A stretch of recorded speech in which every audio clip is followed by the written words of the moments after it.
I just knew I was supposed to do that, so I'm really curious to see what the heck thing. So this transpires and starting to go in that direction. Let's push it a little here.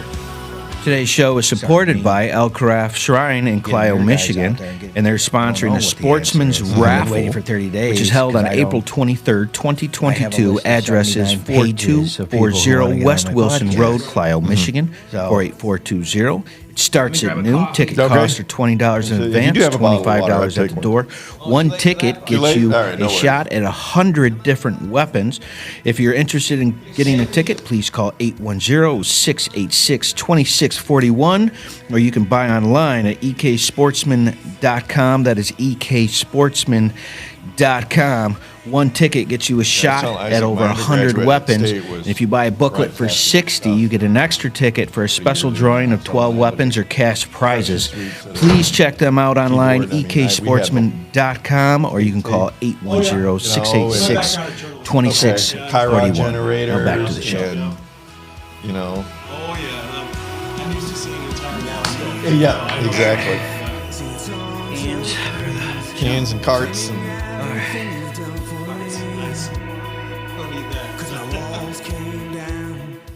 Taking a quick break from our podcast, right? I wanted to let you know about our life application program that we have for churches and nonprofits in the area that are trying to find programming that they can use in case the corona shuts you down and you're not able to get in. You go to spiritualwarfareunit.com. You click on our episodes, and you can check out our programs for as little as $29.99 a month to make sure that we're still getting the word out to those people that need it. Now, back to the program. I'm really... All right, good morning. Welcome to the Warrior's Way. I'm Isaac, and our warrior this week is Manning. Say good morning, Manning. Good morning. We're going to get to him in just a second. If you haven't gone to Spiritual Warfare Unit and checked out our life application class, please feel free to go do that. For those that are struggling with how to work with life, or you have a program that you need some programming for your group, go and check that out. Also, if you're watching this and you know someone who is struggling, go to our spiritualwarfareunit.com. You click on struggling down there. You find people to help out with baby clothes, food, clothes, drug rehabilitation. Heck, I think we even got some DUI lawyers on there now. So if you're struggling with that, go and check that out at spiritualwarfareunit.com. Like I said before, this is our warrior of the week is Manning Brown, and he is from the GARBC, we'll have that explained in a minute, Director of Chaplaincy, which is a little bit different from being a pastor. So first of all, let everybody know what GARBC stands for. So the GARBC stands for the General Association of Regular Baptist Churches. It's not a denomination. It's an association of churches of basically like-minded doctrine, and just come together nationally, and actually there's an international facet of it. And it's just supporting one another in different ways, but there's no hierarchy that goes down with edicts from above. It's just an association of churches. All right, so regular Baptist, so you guys eat Raisin Bran and are regular? Dietary function is always important, but that's not part of it. It goes back to its history when they came together as an association in I believe it was the 1920s. Okay. And when there was some divergences in doctrine with the one main body of Baptists that they were with, and to delineate them from a more progressive theology that was happening, they said, look, we are of a regular doctrinal position. All right, so it's a doctrinal difference between groups. So you're telling me that religious groups don't get along? No, hard to believe. Who knew? Go figure that. All right, so I want to have you on because you have a unique story. And so let's start off. Where are you from? Like, where did you get born and all that? Well, I was actually born in Florida. My dad was in the Air Force. Mm-hmm. Bit of trivia for those of you that fly into Orlando International Airport. If you wonder why the airport code is MCO, it stands for McCoy Air Force Base, which is what it was. And I was born there, but grew up, my dad being military. I've lived all over the country. So, but with that, my parents are from Michigan, and so Michigan has always been home. Oh, that's the anchor. That's the anchor. All right, so how many schools did you go to as a military brat? Probably better than a half a dozen. And the hardest one, which really wasn't a big deal. That was normal for us. That was a normal lifestyle. But Yeah. the hardest one was my senior year, moving at the beginning of my senior year from a big school in Northern Virginia, Fairfax, Virginia. My dad was at the Pentagon, to a smaller school in Yeah. Omaha, Nebraska. So do you find it hard, like, to make friends because of growing up that way? I find it the opposite way. You realize if you're only going to be somewhere short, you better make friends quickly, or you're going to be lonely. And you better be that guy, right? And be that guy. So, Yeah. like I said, it was normal to us. Yeah. And so Your dad was a career man. correct? All right, Air Force? Air Force, Okay. And so you graduated high school what year? 1984. 1984. That's a Year of great movie. Orwell. Go figure. Yeah, right? Yep. I'm gonna leave that joke sit there. All right, so 1984, you graduated. Now, did you go directly into the military? Nope. I ended up going to Michigan State. Okay. My parents went there. My siblings went there. So it was just kind of given that I was going to go there. All right. Just because it was a given. Just a given. Not a U of M person. No, not a U of M person. So No chance. When I was there, I think it was $55 a credit. So that tells you how long ago it was. I think that would be back in 1984. Would have been 1984. That's a fair summation. And I entered into the RTC program. Okay. And so I finished my degree in 88, was commissioned in 88, married in 1988. All right, hold on. There's a bunch that just happened there. All right, so you were in college for 4 years. Correct. All right, and the RTC? ROTC. ROTC, thank you. Tell people what that is. Reserve Officer Training Corps. And that is for what? For all branches of service, they each have their own program. And it's just a venue for commissioning, just like the academies. So if someone want to go in the military and be an officer. Okay, so this is the college for officers. Well, any college that has the RTC program. Right. Yep. Okay, so you're a Sparty. You go to college, and you were 17, 18? I was 18 when I got to state. Okay, so from 18 to 22, you went to college. Did you stay there? Anything exciting happen during that 4 years right there? I mean, it's college. It's college. I did the normal stupid freshman things that you would expect. You gained the freshman 15? I gained more than 15, actually. Yeah, I lived over in Emmons Hall, so Brody Complex and the Chow Hall. But realized quickly that dorm life wasn't for me.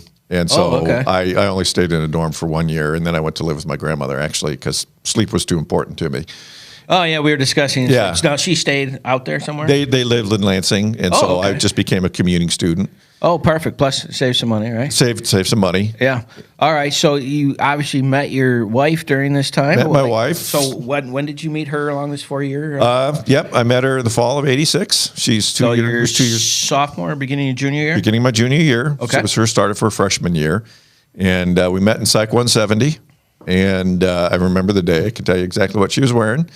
Wow. And, love at first sight thing? I wouldn't say love at first sight, but definitely interest at first sight. And we started, well, the how it started out is the first day of class, she sat next to me, I think. I say randomly, but I don't believe that. She sat next to me, and the next few days, we would look where the other was sitting. But we didn't sit together. And then finally, about 5 days, 6 days later, she sat down next to me. We started talking. And so was it like a, hey, how you doing? How you doing? Forget about it. Yeah. And so I started walking her to the next class, and then she did the silly thing of inviting me to go to church. And I was more interested in her than church, but I figure if that's a venue that will get me to know her better, why not? Right. And that was early October of '86. And you're like, so you're 20-ish? 20. 21? I was 20. Okay. All right. So you were already out of the school thing, like out of the school life. So like you weren't in the dorm, so you're with your grandmother. So you basically have a pretty set schedule. Yep. And so this happened. So it wasn't like you were partying and got together. It was we just happened to meet at class. Just happened to meet at class. And then she's like, you got to go to church, but that wasn't part of your normal.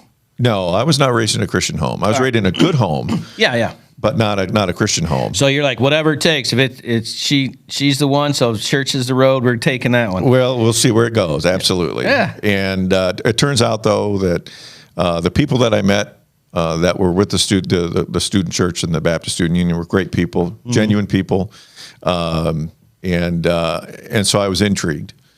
And but the turning point, I remember, it was right before Thanksgiving break. We were attending a function for the BSU, the Baptist Student Union, and the pastor was preaching on being unevenly yoked.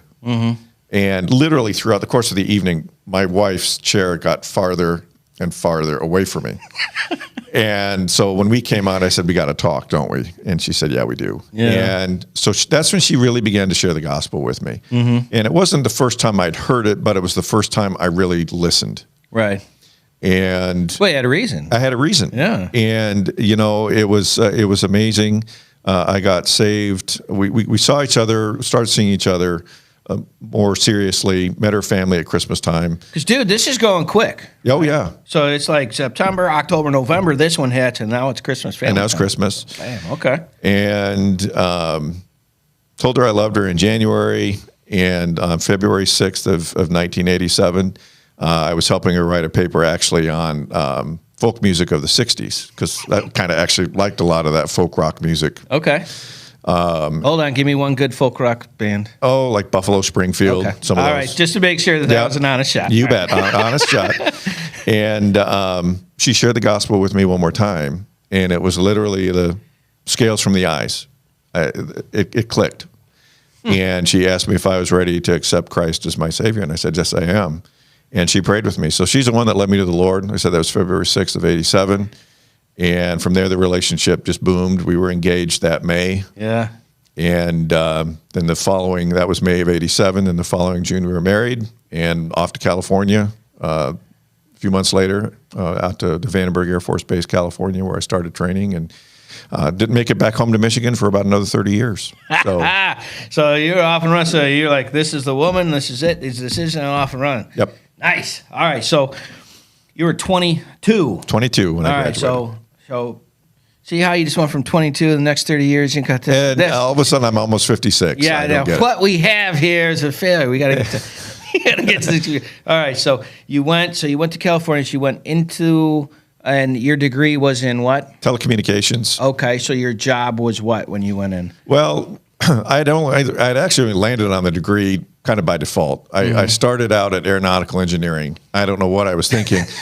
And literally the week that you had orientation, I'm like, there's no way that I'm going to do this. It's not going to happen. Yeah, right. So I just started flipping through. I love history. Okay. But unless you're getting a PhD, it's not the most practical degree. Right. And so I just went through and I tested out of some of the things, math requirements, and telecommunications was one of them, broadcasting and Oh, stuff. okay. Natural. Yeah. So I just, okay, that's it. But I didn't go into the Air Force with intending to end up doing that degree. All right, I went so in. What was your MOS then? I started out as a launch officer for ICBMs. All right. Hold on. You were an officer that gets to shoot rockets.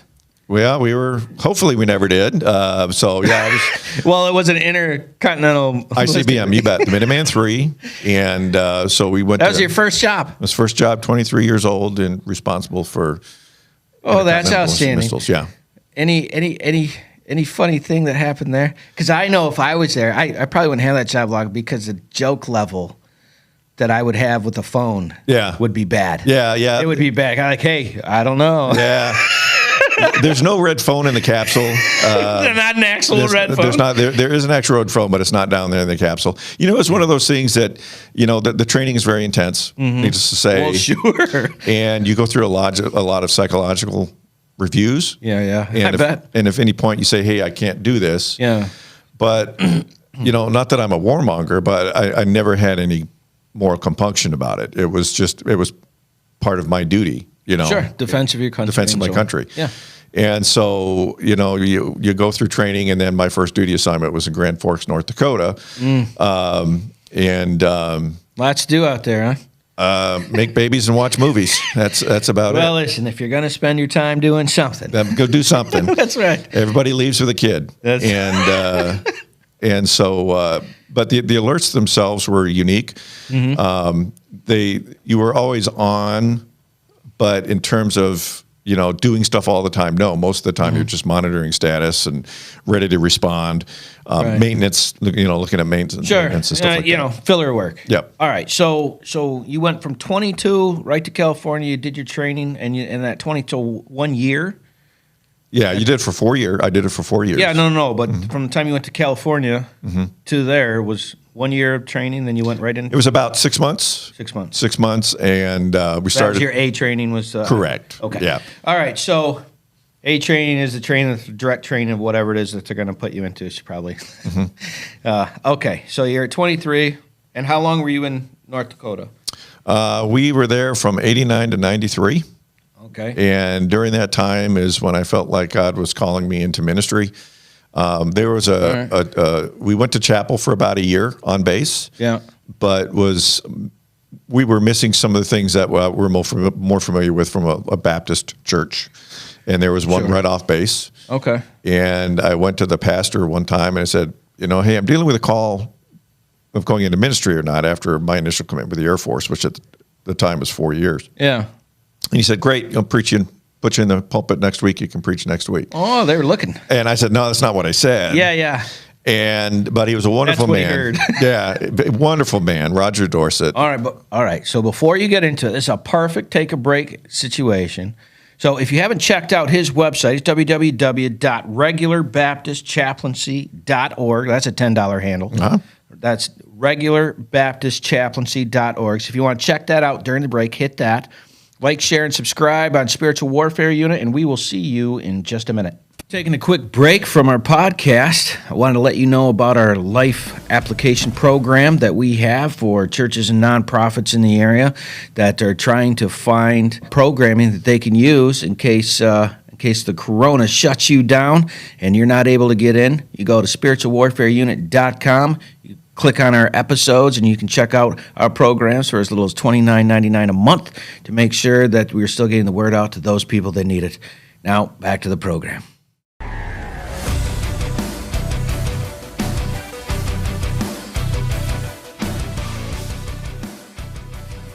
So people that are talking about breaking the rules use their fingers to speak to each other. And that's what gangs do to communicate from point A to point B. It's almost like this has been in the Bible for 2,000 years, and people feel like it's a new thing. That is unbelievable, isn't it? That things that are happening in your life today are in here from 2,000 years ago. That's very weird.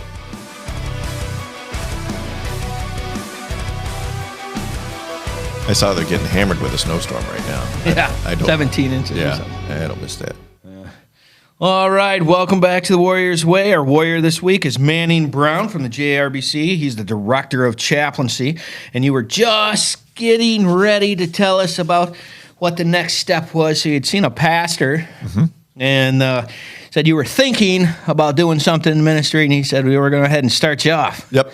It's just one of those things that he said, well, there's only one way to find out. And let's Right. put you in the pulpit. So I was scared to death because I was still a relatively new Christian at the time, maybe Sure. 2 years, and 3, I guess maybe. And so I got into my books, and I wasn't trained theologically or anything. Yeah. And I thought I had this great sermon laid out that I'll speak, and it'll be 30 minutes, and 10 minutes, I get up there, not even 10. And so I'm kind of standing there like, anybody got any questions? But Roger was very generous. Again, just a lovely man, and took me under wing and helped me kind of develop. And so in the fall of '90, I was licensed into the ministry, and then I started preaching. Basically, I was like a circuit preacher because there's a lot of the churches in North Dakota, particularly evangelical churches, are very small, and so they don't have full-time pastors. What do you mean by small? Like 50 or less, 20 or less? 20 or less. Oh, wow. Yeah. Well, why didn't they just... Never mind. Never mind. So Why don't Baptists get along? Never mind. Yeah, exactly. So Sorry, I was answering my own question. answered your own question. So I just would drive around when I wasn't on alert on Sundays, and thankfully the schedules worked out that I was usually able to get a Sunday off, fairly regularly, and just start preaching. All right, so you said you were getting ready to leave, though. Yeah, well, we were there, like I said, from '89 to '93, so Yeah. we had about 2.5 years where I was actively kind of building up my ministry experience. All right, so this makes you 25, 26? 25, yeah. All right, so what happened now? So you getting ready to leave? We really seriously thought about getting out and becoming missionaries. Sure. And had actually gone through some of the formal processes through Wow. then it was called the Foreign Mission Board of the Southern Baptist Convention, but now it's the International Mission Board. And started working down that path. But in the meantime, I got orders to Pennsylvania. And so we moved to Pennsylvania and investigated some things more.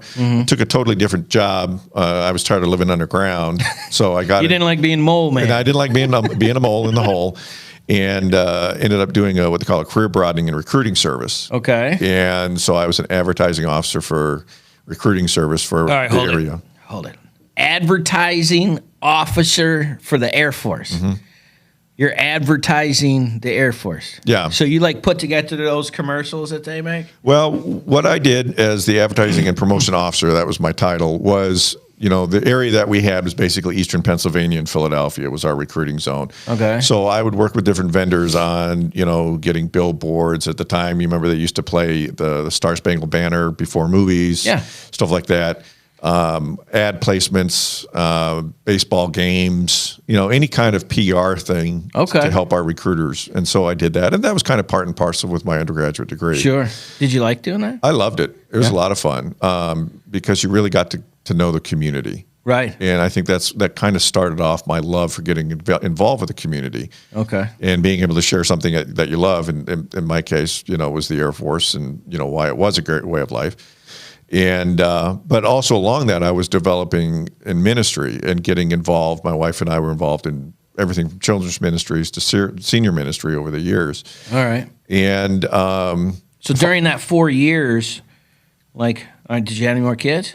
we had one son in North Dakota, and then we got to Pennsylvania. We had our second son. Okay. And we stopped at 2 because I like sleep too much. Yeah, sleep is good. Sleep is good. Yeah. And at that point, it's kind of those with the military. Once you start getting near the 10-year mark, yeah, you know you're going to be a lifer. yeah, you got to make that decision. Am I going to commit or not? And to God's glory, He was opening up some opportunities for us in the military as well as the ministry. Yeah. Kept getting good assignments, getting promoted. And the one word of advice that I really still carry to this day from the pastor that really took me under wing, Roger Dorsett, was he said, being in the military is like being a missionary. Mm-hmm. It's just on Uncle Sam's dime. Mm. And it's very true. I mean, you're moving all the time, meeting new people. Mm-hmm. And he didn't try to discourage me one way or the other about staying in or getting out. Yeah. But that was very profound. And the next thing you know, I had 22 years of military service. Yeah. So retirement. So you went from being born in Florida, graduating, traveling all over. So your whole life you've just been traveling. Correct. So you went from California, North Dakota, to Pennsylvania. So where did you go after that? Massachusetts. Okay. From Hanscom Air Force Base. And then because Air Force has a sense of humor, we went back to North Dakota. But this time I went back as a public affairs officer. So completely different. So you stayed in that vein? I stayed in public affairs for the rest of my career, yeah. All right. And what was your final title? I retired as the Deputy Director of Public Affairs for Air Forces Europe. Man, that is a $10 handle right there. You can say that one more time? Deputy Director of Public Affairs for Air Forces Europe. Whew! So that's really long. Yeah, but I didn't get paid anymore. I was going to say, it sounds like that's expensive. No, so I was wrong. But the really cool thing is, during that time we had opportunity to live overseas. We were in Germany twice, and the first time we moved to Germany in 2000, there was an English-speaking church that was off base. Okay. And we got very involved with that church. All right. So how did you enjoy the German directness? I love the Germans. I very much enjoy direct people. And a lot of people are like, when someone's like, no. Because in America, there's all this, and they're like, no. There's a sincerity about it. You know? And they feel strongly about their no because that's a good thing for you. Yeah. But like here in America, there's always that, I don't know, let's look into it part. And so when you're over there and it's just the abruptness of it, I know people are like, man, those guys are rude. And I'm like, I don't know if it's rude. No, they're not. It's just direct. It's just, that's the answer. And you're allowed to not like the answer. That's one of the options. Yeah. And I accept that. It's quite the opposite, and that was one of the things that they teach you, because before you go overseas, they put you in cultural awareness and blah, blah. But they're saying, in America, we want to make people feel comfortable, so Yeah. we keep things informal and loose. Yeah. Well, There's his formal. theirs is formal, and so if you are informal, that's rude to them. Exactly, because it's a discredit that you're not taking it seriously. Absolutely. Right, and if you don't know that, it becomes a thing. Okay. It becomes a thing. So you were over there for how long? We were there from 2000 to 2002, so it was unique being there when 9/11 happened. Yeah, right. Very profound. It changed everything, needless Yeah. to say. But also during that time, I was ordained into the ministry with our church and had opportunities to preach at some of the international English-speaking churches as well as our own. And, God just developed that. We moved back to the States, went to a postgraduate program, had the privilege of being a squadron commander with the Air Force. Okay. And then we moved back for our final assignment in 2007 and retired in 2010. Was in Iraq from 2009, 2010 for about 7 months. And I'd been in Iraq previously from 2004, 2005. Yeah. So I had a chance to go there a couple times. And then in 1999, I was in Turkey for Operation Northern Watch. And All right, so she had a lot of forward and all in public affairs. all in public affairs, correct. Okay. So that means you at what, 33 years that you 2009 to 2009, I would have been 33. Yeah. 33 no, 43. 43. Correct. Man, that math is Yeah, that tough. math. I told you I'm not a math guy. Listen. So all right, so 43 and you're out then. I retired at 44 in 2010. All right, so had a whole career. You're 43, right? Life's just beginning. That's, basically. I tell you. As a young person, you don't get this. You think, oh, you're 40 and you're old. And it's like, Yeah. listen, when you get there, it goes like that, Yep. right? So you had your whole career, you had your kids, and your kids are now 30 and 27. old. Yeah. Okay. Yep. So here you sit, a retired, whatever that $10 handle. Yeah, I retired as title Lieutenant was. Colonel. So Lieutenant Colonel, and give me that title one more time. That was a big one. Deputy Director of Public Affairs for Air Forces Europe. Whew! Listen, cheers. Okay. So you get done with that, and your passion is to do ministry. Ministry. Yep. Okay. And when you finished up, what state were you in? We were in Germany when I retired. So you flew back from Germany. Correct. Okay, and you're 43, and your kids are how old at this time? Connor was just starting college, so he would have been 18. 18, 19? Yeah. And Okay. then our youngest was going to junior in high school. So you flew to Michigan? Well, we came back to Michigan just because that's our home of residence at the time. So there's some things I had to close out, but I had accepted a position at a Christian college in Pennsylvania. It was called Baptist Bible College at the time. It's now Clark Summit University. Okay. And it's outside of Scranton. Okay. So that's where we ended up moving and was an administrator and adjunct faculty for 3 years. Okay. After we swore we were done moving. Yeah. And because at that point that was like number 21 or 22, whatever it was. And but we had an opportunity to move to Chicago, Okay. The Chicago area with the GARBC, where I took over as their marketing director. Okay. They have a press, so they do VBS, Sunday school curriculum, Bible study books, that type of stuff. Yeah. But I also helped. Is that the Jack Hiles one? No, it's Oh, okay. he's That's a not. different one. That's Okay. a different one. So I ended up helping with some of their HR things because I had some HR experience from the Air Force, and the gentleman that was doing the chaplaincy at the time, this was the end of 2014, early 2015, was getting ready to retire. And so I was helping our national rep go through the process of vetting a new person to be the new chaplaincy director. Yeah. And in the process, it turned out it was me, and I wasn't pursuing it. I was So not. So what made you do it? Like, what Well, was the you know, it's- decision process. It's funny because we had vetted a candidate, and on the Friday before he was supposed to sign his employment Yeah. contract, he called me up and said, "Manning, my wife and I we don't feel like this is what we're supposed to do." And I'm like, "I understand. Right. You want to be where God wants you." Yeah. And he said, "Are you mad?" And I'm like, "No. I mean, disappointed, sure, but no. How can you be mad?" Yeah. I mean, if you're being directed, you're being directed. Yeah. So I called up our national rep, and Jennifer and I had kind of talked about it a little bit, but I wasn't a chaplain in the military, so Yeah. I didn't have any like formal chaplain experience. Right.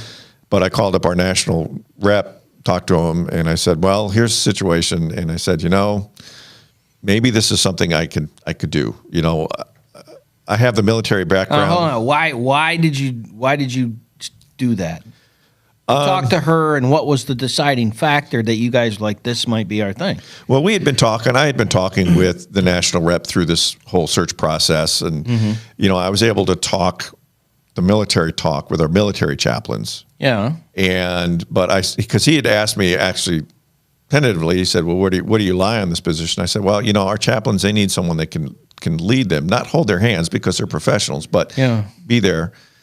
And I said, not having formal chaplain experience, I don't want to be a detriment. I wouldn't want to hold it back. But so the conversation ended after that. But then when I went back to him and I said, well, maybe this is something we should do, he said, Manning, I wanted you to do it all along. And I'm like, and I said, but what about what I said? And he said, they don't need. Hold on. Mm-hmm. Wait a minute. He had you interviewing other people for the job that he wanted you to have. Yes.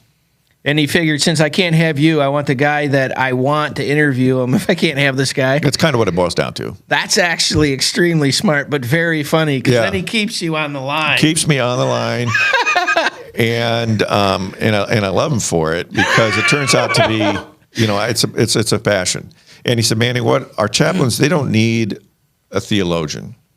They need a leader. Yeah, they need a manager. And they need someone that can talk their language, particularly our military chaplains. Yeah. Because part of my responsibility is just to interact with the DOD and all that stuff. Problem solver. Yeah. And he said, that's what they need. All right. And so I had to recuse myself, obviously, from the hiring process, and I was vetted just like everybody else. Right. And I started in June of 2015, so I'm coming up, finishing up my 7th year. All right. So perfect spot to take a break. June 2015 is when you started off on this. And our next section, we're going to go to our gem section, where he's going to tell us some funny stories that's happened along his wild and crazy path that he's had. If you haven't gone to spiritualwarfareunit.com and checked it out, please do that. If you know someone that's struggling, hit struggling so they can get some help. If you haven't checked out Manning's website yet, www.regularbaptistchaplaincy.org, and we will be right back.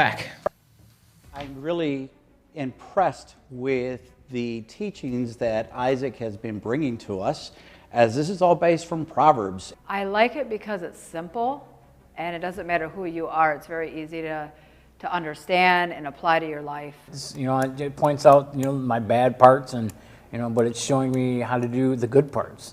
And I'm trying to apply that and make a better life for myself, because I'm tired of where I've been. It's impacted a lot of the guys as they continue to talk and ask questions after the meetings, as they speak to one another regarding the meeting and the messages and the topics that are being brought up, which are down-to-earth topics of situations and things that we live with on a day-to-day basis. He takes the Bible and he breaks it down into simple terms and where you can understand. And like I said before, sometimes a lot of churches, even the Salvation Army, sometimes we start using these big words that people don't understand, like even saying someone got saved. Well, what does that mean? What does it mean when you say someone got saved? And it's accepting Jesus into your heart. So it's like words like that we use that people don't understand. It's just very interesting how he points out, the different things of, the sin part, and then he comes back with the, how to make it better, and he just points it out. It's there.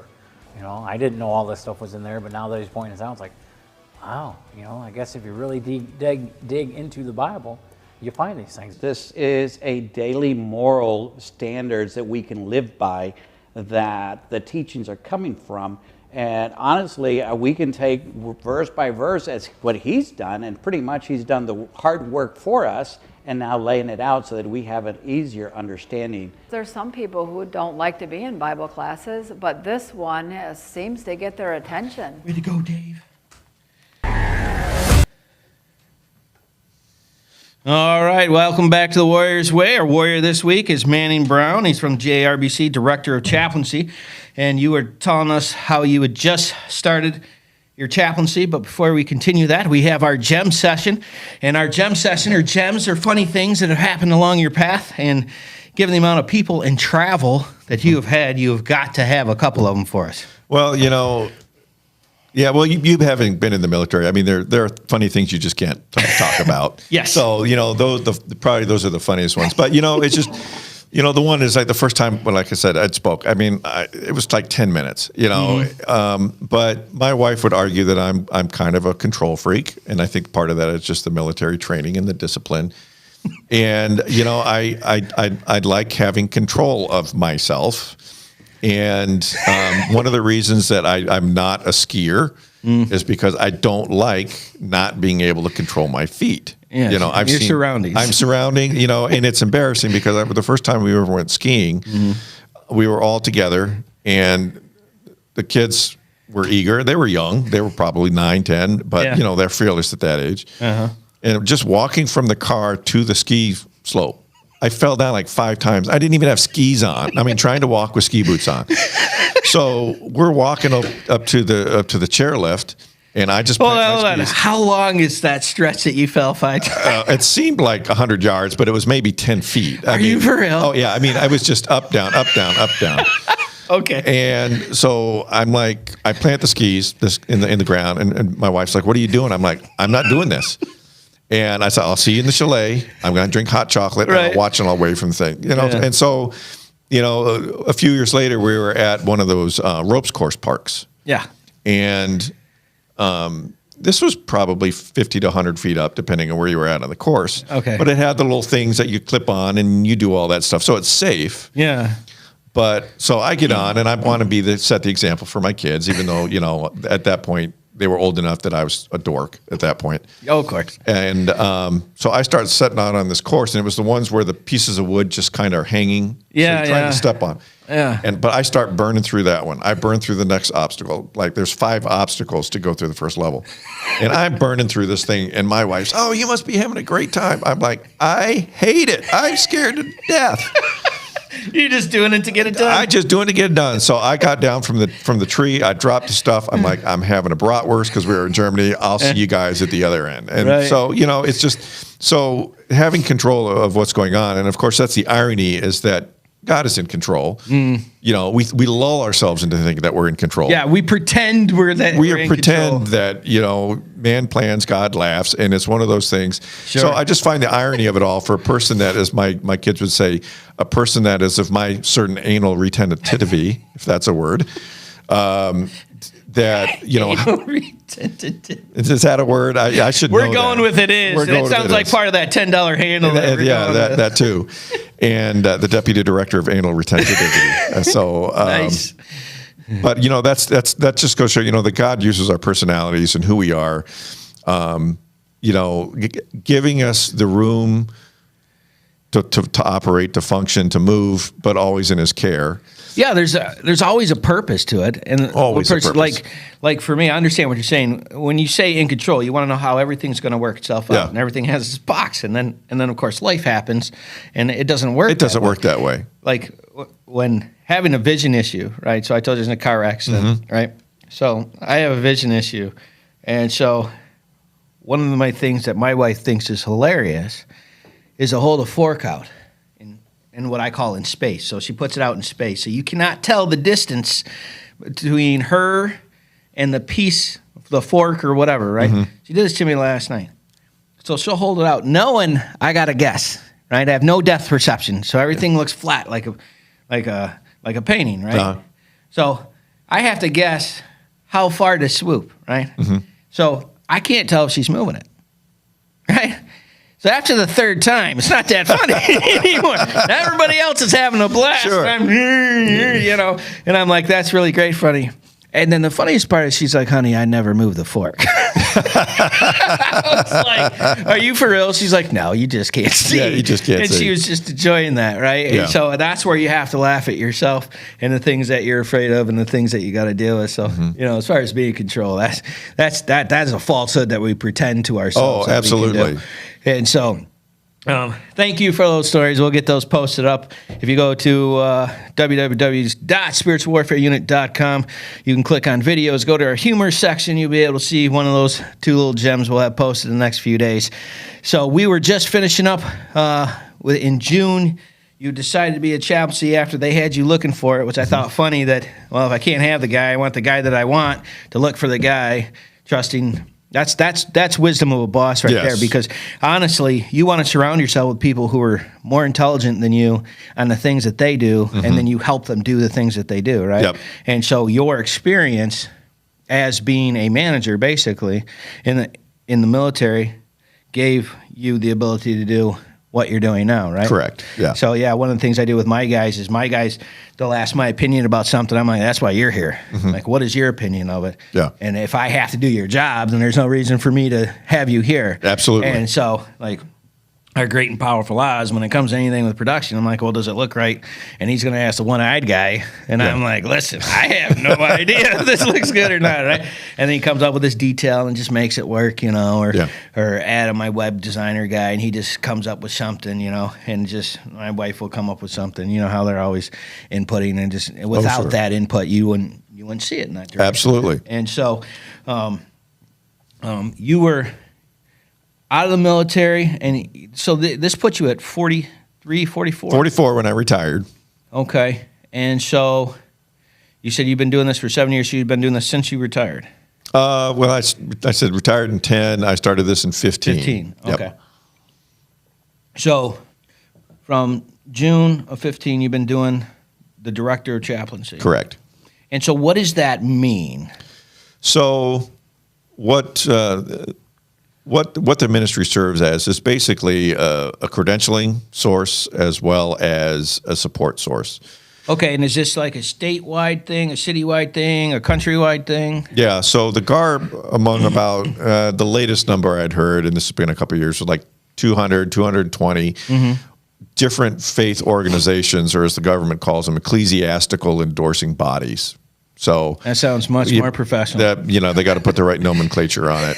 And so we're recognized, as a bona fide 501c3 church organization. Sure. And as such, plus meeting some other credentialing things that had to be done, we are allowed to endorse people to serve in the military and in other federal positions, such as the Bureau of Prisons, VA, things All right, of that nature. So like, what types of different jobs they have? They have military positions. You have prison positions. What else do they Correct. do? Like, So where would we find a chaplain? I guess. We have 3 different types of chaplains that we endorse. Okay. So you have your military chaplains, and so that's a process where they come to us. They actually work with a recruiter. We don't recruit them for the military per se. We just provide the form and the endorsement that allows them to be considered by a chaplain selection board of the military. All right. So without it, they couldn't be it. They couldn't do it. All right. So we have those type of chaplains. The same way with those that work for the Bureau of Prisons and the VA. There's certain requirements that have to met, and they have to have this endorsement. Right. But then we also have what we call our vocational or institutional chaplains. And so these are chaplains that is their job. They're paid by whatever organization they serve as a chaplain for. We have a lot of hospice chaplains, hospital chaplains. Those are our main ones where they're a vocation. Yeah. And so we provide that endorsement for them. And more private organizations are looking for some sort of ecclesiastical body because it helps them in the vetting process, honestly. Right. And then we have our community service chaplains, and a lot of them are pastors or individuals that want to get involved with, say, things like jail ministry, where they're volunteer, but it goes to whatever agency they're looking at, saying, look, I'm with an association that's recognized. We have a stated doctrinal and biblical position, statement of beliefs, constitution, all those things so it's legitimate. So it gives legitimacy to someone who goes into this ministry, and you have the background checks and the clearance and the paperwork to allow them to say that yes, we do the vetting, and we recruit out from our churches, so that the people that are coming in that are seeking endorsement are already familiar with where we stand doctrinally. Yeah. They obviously have to be in doctrinal agreement with us. Yeah, is that on your website? That's all on the website. Okay. Yep. All right. So basically, you guys give people the ability to do ministry in their communities and/or on paid staff as a vetting process for people who are looking to do it. Basically. You bet. All right. So, and if you found this to be like, what is your favorite thing about it that you like doing? Well, with the position is to help people feeling called to go into chaplaincy ministry, Okay. and helping them get there. That's very gratifying. Even just within the past week, we've had a person that has cleared their physical and are considering going into the military, and helping them get to that process. Outstanding. I'm not there to try and direct them one way or the other, but one of the advantages of being prior military, likewise with my wife having been a military wife, we're able to talk with prospective chaplains from a firsthand experience of what to expect. Okay. The realities of military chaplaincy. Yes, it's a unique ministry, needed ministry, but you're also a military person. You're a military officer. All the chaplains are officers. Right. And so you are under the authority, so to speak, of that service. Right. But without that endorsement and our consent, they could not be doing that. Right. So in a very dumb person's way, and being a dumb person, I'll try to. So you can have a license, but to get an endorsement to drive a semi requires extra. Absolutely. And so basically, you're saying, like, you can do the military, but if you want to do an endorsement to be a chaplaincy, you can be in the military to be a chaplain. Correct. All right. So we're going to take a quick break right there. Thank you for the gems. Thank you for the clarification. When we get back, we are going to be talking about what our warrior manning is going to be going into, and the things that the chaplaincies do in the different areas. If you've not gone to his website, regularbaptistchaplaincy.org, that's regularbaptistchaplaincy.org. Check that out and what they're doing. You said it's 501c3, so you take donations, right? Absolutely. All right. And if you haven't a chance, go to our podcast, Spiritual Warfare Unit, like, share, and subscribe. Dave, we'll be right back.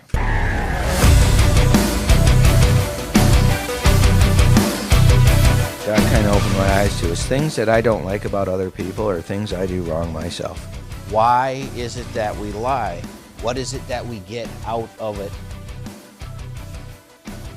I didn't write the book, but that's just the answer. And you have to ask yourself, if that's the answer, do you struggle with that?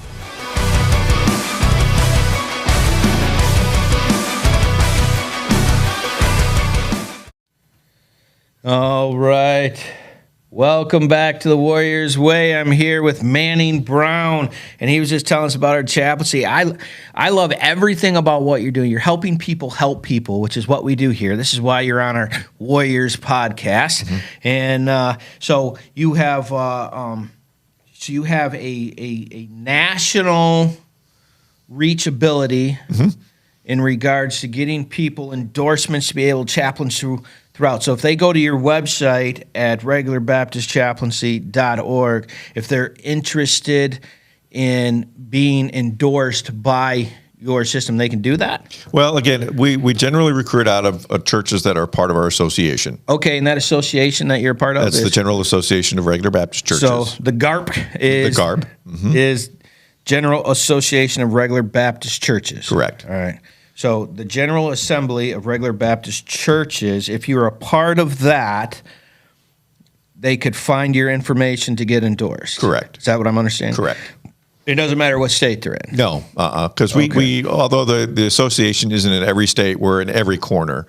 Okay, so do you have ministries for people to get into, or do the people need to have a ministry to get the endorsement for what they're doing? Typically, they will have found an area of interest that they want to serve in, whether like it's jail or a hospice program, sports chaplaincy. There's a lot of our chaplains are first responder chaplains as well. And I myself am a police chaplain for one of our local departments. Which one? Grand Lake Township. Oh, no kidding. So I'm able to.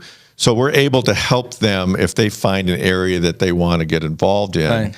Help them make some connections. I got you. And make sure that it's something that they're suited for. Right, the personality has got to fit. It's got to be there. So, yeah. Part of the vetting process is, application comes to me, I review it.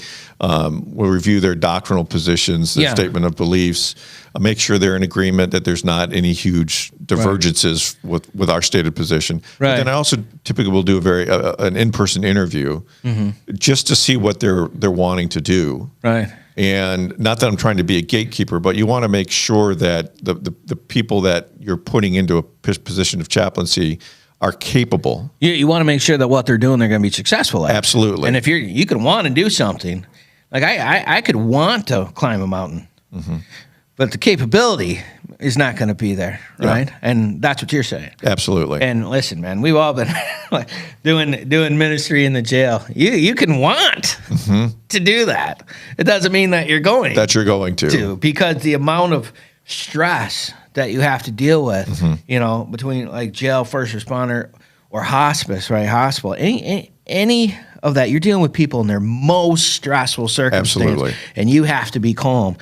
And it sounds great, but the emotional, like people said, explain that to me. I'm like, it's like water over rock. The rock is strong, the rock stays there, but eventually the water keeps coming. Yeah. And that's that emotional damage that you're taking time after time. And God has got to make you that way. And I was just talking with one of my buddies about this. And I said, the sheepdogs, they get bloody, they get beat, they get threatened, they get shut up, and they don't tell nobody, and they just keep going. And you gotta have that type of personality.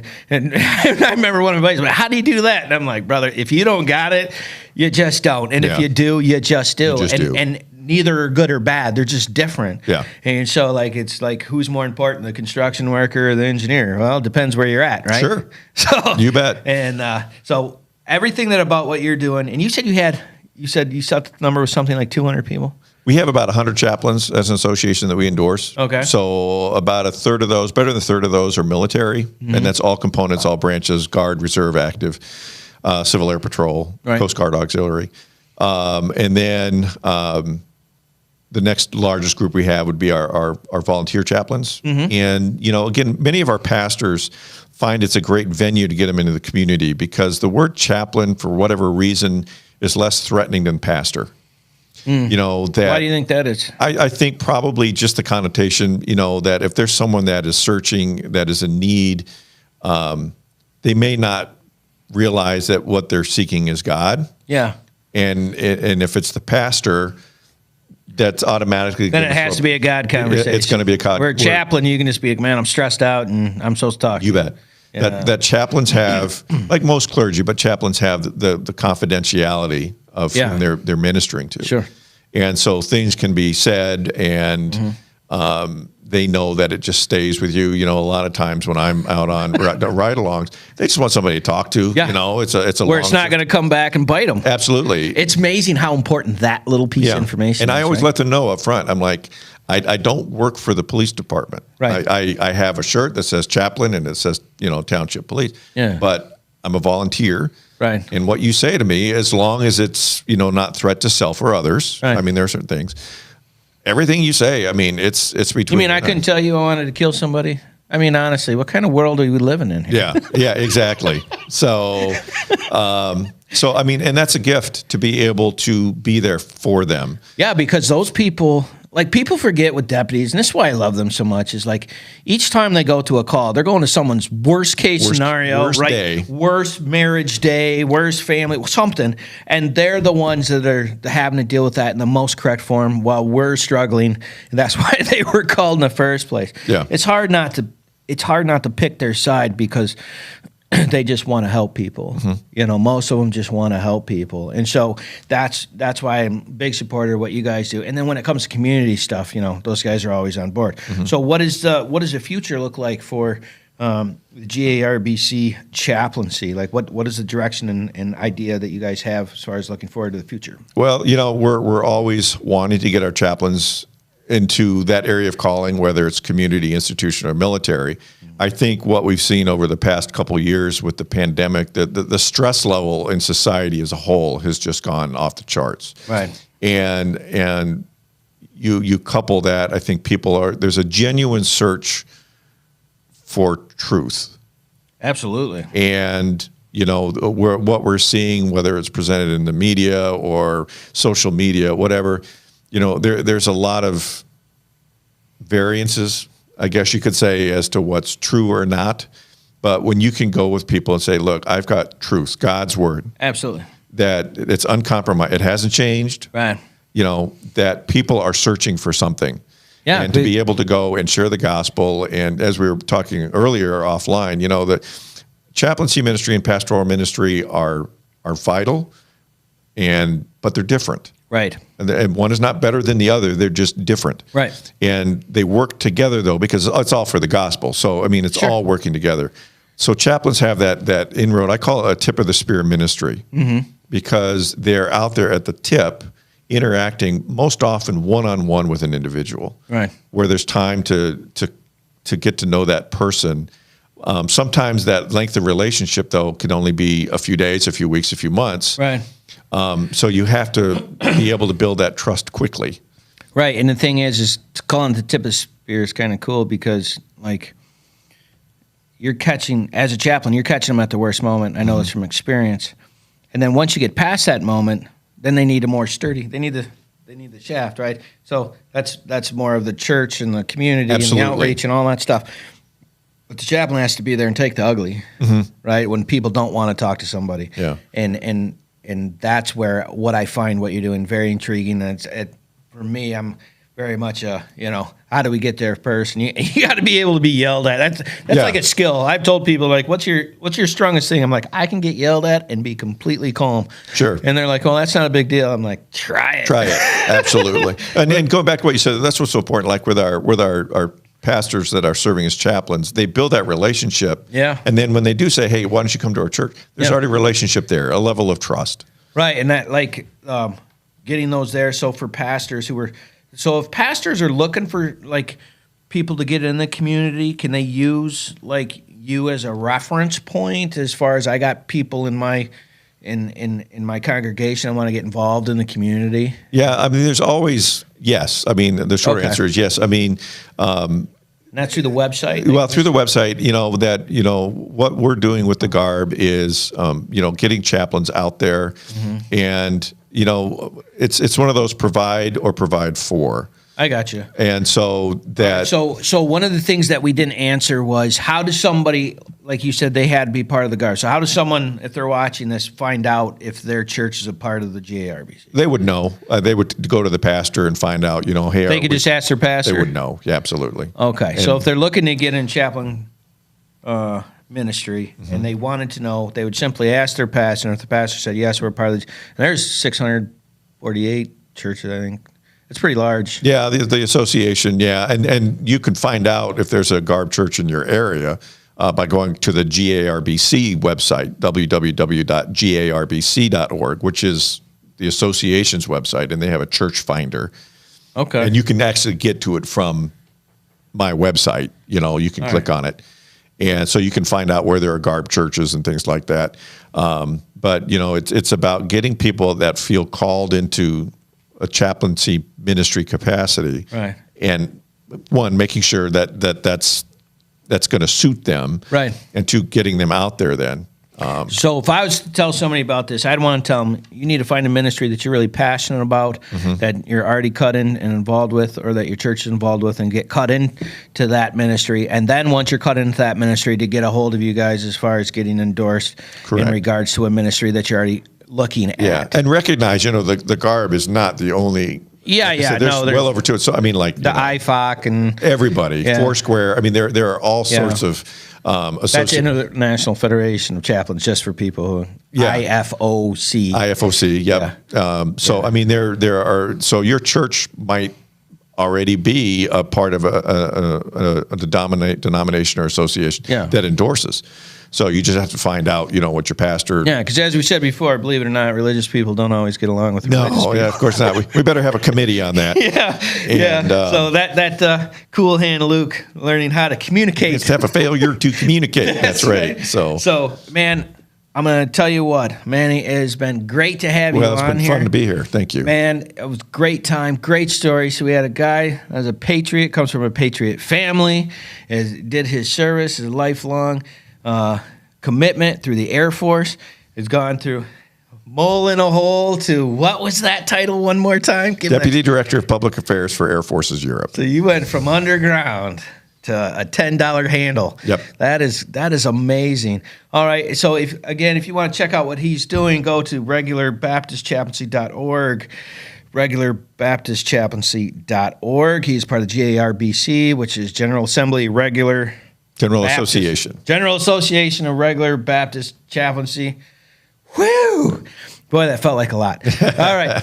And if you haven't gone, and if you're in a program or you're looking for a program that's going to help you out with life using the Bible as the base for truth and how to handle day-to-day life application, go to spiritualwarfareunit.com and you can check out our life application class on there for $1 a day. You can try to improve yourself. Check out our videos. We're just getting ready to launch another 9. There'll be 18 videos. If you watch one a week, you're going to be set for the next 4 months. All right. Thank you so much, man, for coming in. Great and powerful lives. You take us out. And we will be back next week. Do you have a nonprofit in your area that's doing a lot of work that people should know about? Feel free to contact Spiritual Warfare Unit at 810-715-9319, and we would love to have them on to see what good they're doing in the community and find out their story. Thank you so much. Spent so much time believing the lies. I knew I wasn't meant to live this way, but my walls came down when your love shone through. Now my life will never be the same. You love me too much to let me stay this way.